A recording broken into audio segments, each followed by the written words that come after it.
প্রতিটা দলে প্রাইজ আছে, কেউ চলে যাবেন না।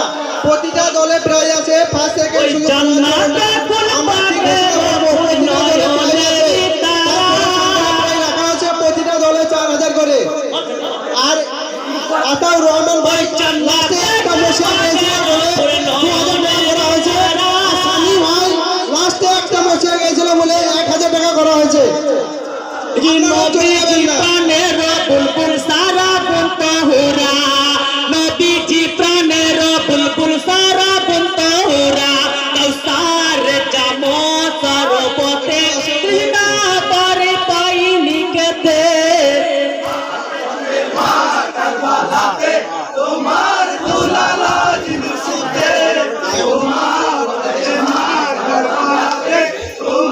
প্রথম স্থান অধিকার করেছে আশাবুল্লাহ, দ্বিতীয় স্থান অধিকার করেছে রাজেশ শেখ, তৃতীয় স্থান অধিকার করেছে মনসুর আলী। তারপরে আমরা ওই দলগুলাকে বেছে নিয়েছি, আমি নাম ঘোষণা করছি। 4000 টাকা করে করা আছে। আমাদের প্রথম প্রাইজ ছিল 7000, দ্বিতীয় প্রাইজ ছিল 6000, তৃতীয় প্রাইজ ছিল 5000।